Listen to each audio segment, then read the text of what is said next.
آیا تر اوسه پورې تاسو کورسونو ته ځئ او یا هم په کتابونو کې د ګرامر زده کړه کوئ خو تاسو نسئ توانېدلی چې ګرامر په صحیح معنا زده کړئ او یا هم همدا هیله لرئ چې ګرامر په صحیح طریقې سره زده کړئ؟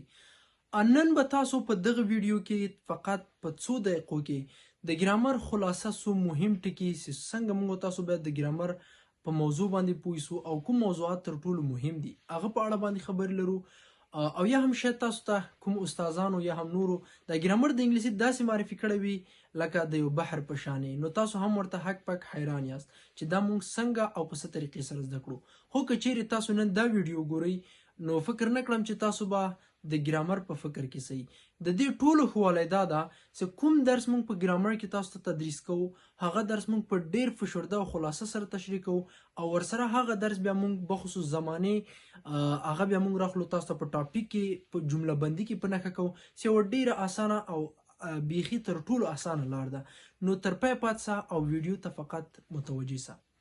موږ تاسو لومړی په ګرامر کې څه شی لرو؟ ګرامر په انګلیش کې څه شی ده؟ هر ژبه یو اساس لري چې اساس د ژبې په ګرامر ایښودل شوی وي او بیا یو خاصیت د ګرامر د انګلیسي درته وایم که چیرې ستاسو لغات ډیر زده وي خو په ګرامر باندې تاسو نه پوه کیږئ نو تاسو نسئ کولی یو څه خبرې وکړئ یو بیسټ سپیکر تاسو څخه جوړ شي او یا هم که چیرې تاسو په ګرامر باندې پوهیږئ او په لغاتو نه پوهیږئ خو بیا هم نسئ کولی یعنی دا معنا دا ده چې که چیرې ستاسو ګرامر زده وي او لغات نه وي زده بیا هم نه یې هیڅ او که مو لغات زده ګرامر نه زده نو د دې لپاره باید تاسو هم لغات زده کړئ او هم ګرامر چې خوشبختانه موږ تاسو په همدې چینل کې هم لغات اچولي او هم ورسره ګرامر اچولی او همداشانته موږ دوه پلی لیست لرو یو د 4000 لغاتو ده او یو د انګلیسي ابتدایي درسونه دي. انګلیسي ابتدایي درسونه زموږ ستاسو خلاص شول او پاتې څو 4000 لغات هغه دوام لري او اوس دریم پلی لیست زموږ ستاسو ده د ګرامر د برخې.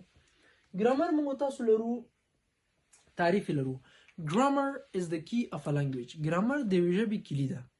بل تعریف موږ تاسو لرو و grammar is the skeleton of a language. صحیح سو او یا هم بل تعریف موږ grammar is the backbone of a language. ګرامر د یوې ژبې ستون دي فقرات ده لکه څنګه چې یو انسان په خپل د ملا تیر باندې ولاړ وي همدغه شانته یوه ژبه هم په ګرامر باندې ولاړه وي. ښه دا خو تعریف شو چې ګرامر ټول ته معلوم ده چې له ټولو مهم ده او د استفادې وړ ده. موږ تاسو دلته ګرامر په دوه برخو ویشو. کله چې ته دغه دوه برخې زده کړې تا څخه یو بهترین د ګرامر په حساب ووایم ګرامر زده کوونکی تا څخه جوړېږي چې ته کولی شې په هر ځای کې د ګرامر استفاده وکړې. هغه دوه برخې کومې دي؟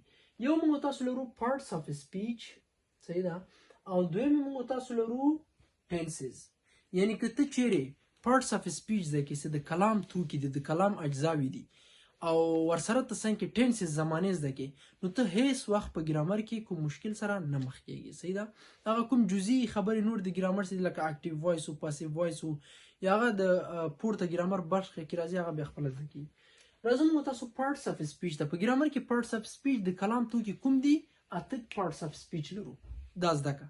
په ګرامر خپله موږ تاسو په دوه برخو ویشو. صحیح ده یو parts of speech سو یو tenses سو.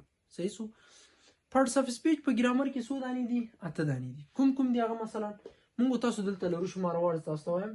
اول موږ تاسو لرو noun نوم یا اسم ته وایي. دا به موږ تاسو پوره لیکچر پر راتلونکي درس کې پې ولرو او یو داسې درس به چې حتما به پې پوهېږئ جملې هر څه پکې شته دي. دویم موږ تاسو لرو pronoun ویلی شي ضمیر ته یا نومځلي ته.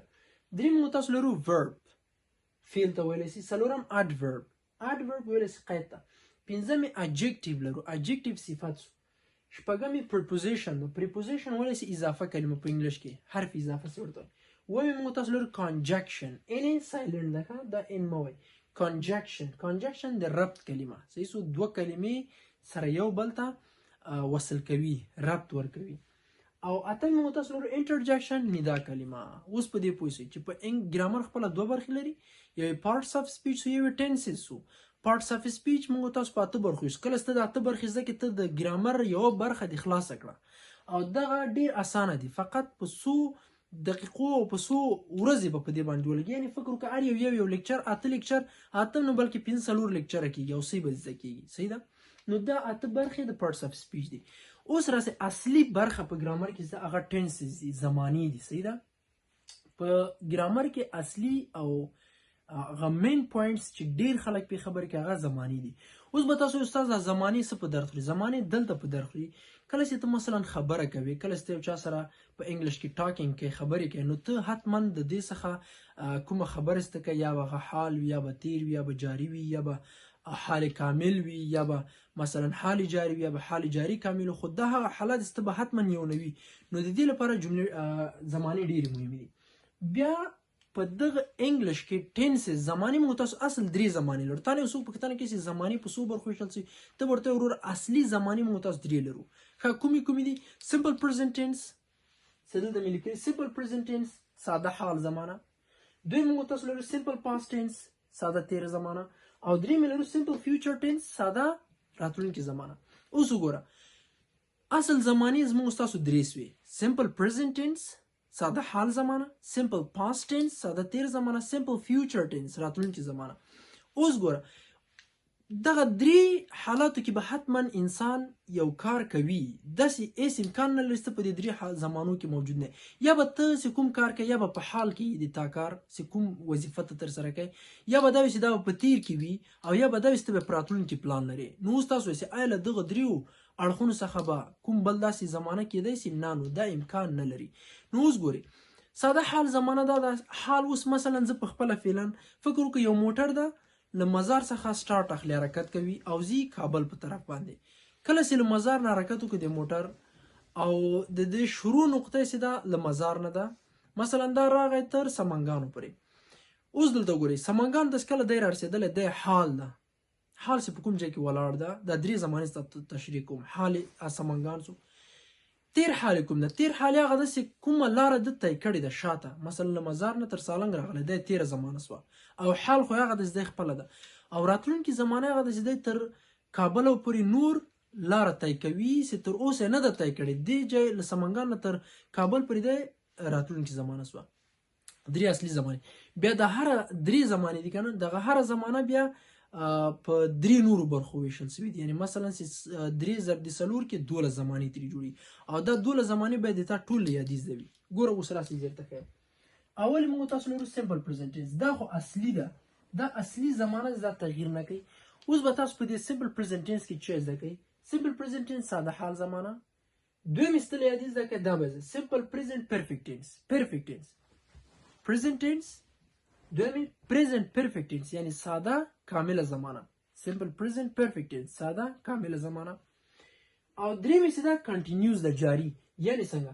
سمپل به خپل لیکي، پرزنټ به خپل لیکي، دا د پرفیکټ نه لیکي، کنټینیوس لیکي. کنټینیوس ټینس سمپل پرزنټ کنټینیوس ټینس ساده حال جاری زمانه.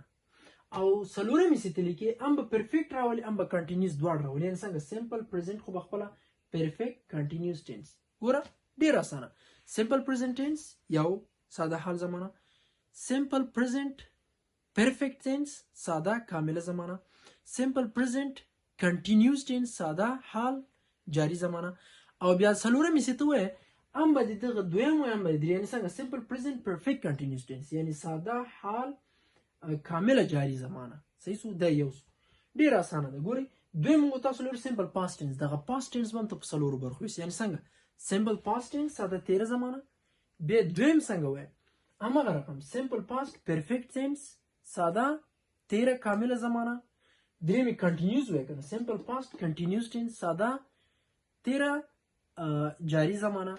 او څلورم یې همیشه پرفیکټ کنټینیوس نه باخلي. یعنې څنګه؟ سمپل پاست پرفیکټ کنټینیوس ټینس. سمپل پاست پرفیکټ کنټینیوس ټینس یعنې ساده تیره کامله جاری زمانه. او څلورم دریم چې موږ تاسو لرو سمپل فیوچر ټینس دی، یعنې ساده راتلونکي زمانه. ساده راتلونکي زمانه هم داسې تقسیم کړه. ټولې دلته لاندې په کمنټ کې هم دغه سمپل فیوچر ټینس په څلورو برخو ویشئ. یعنې څنګه؟ سمپل فیوچر ټینس. صحیح سو؟ بیا به دویم چې وایي سمپل فیوچر پرفیکټ ټینس، دریم به چې سمپل فیوچر کنټینیوس ټینس، او څلورم سمپل فیوچر پرفیکټ کنټینیوس ټینس. صحیح سو؟ ډېر ساده او اسانه لهجو باندې تاسو کولی زده کړئ. فقط همدومره درس زموږ ستاسو د نن ورځې همداسې ګرامر تعریف سو. ګرامر دوه اصلي اسپیکټ برخې لري، پارټس اف سپیچ، ټینسز سو. پارټس اف سپیچ یې 8 برخې لري. صحیح سو؟ چې ناون، پروناون، ورب، اډورب، اډجکټیو، پریپوزیشن، کنجکشن، انټرجکشن. دا ټینس اصل کې درې دانې موږ تاسو لرو: سمپل پرزنټ ټینس، سمپل پاست ټینس، سمپل فیوچر ټینس. او همداشانته بیا هر یو درې برخې لري چې سمپل پریزنټ ټینس کولای شو سمپل پریزنټ ټینس present perfect tense, present continuous tense, present perfect continuous tense, همداشان simple past tense, simple past tense, past perfect tense, past continuous tense, past perfect continuous tense او simple future tense همداشان د درې برخې لري simple future tense, future perfect tense, future continuous tense, future perfect continuous tense هم دا دوه اول اصلي زمانه وای بیا دویمه perfect tense بل continuous tense بل perfect continuous tense له دوه نه به اخلي سیدا دا زمانه له یادی زده کی دا له یادی زده کی ان شاء الله سیز مونږ لیکچر بعد د ګرامر له برخې په بل ورځ باندې د زمانو له برخې شروع کیږي زمانه چې کله تشریح کیږي بیا به د پارټس اف سپیچ له برخې شروع کیږي په دې هیله چې تاسو وخت مونږ ویني او یو سمو د درس څخه زده کړی وي بیا هم درته وایم چې حتما لاړ شئ زموږ پلی لیسټ ته ابتدایي درسونه وګورئ 4000 لغاتو درسونه وګورئ او همداشان د ګرامري درسونه وګورئ چې موږ ټول درسونه یو په بل پسې پیوسته اپلوډ کړي دي تر بیا چې زه راځم ټول په لوی بخښونکي خدای سپارم تر بیا ښې چارې ښه وخت ولرئ د خدای په امان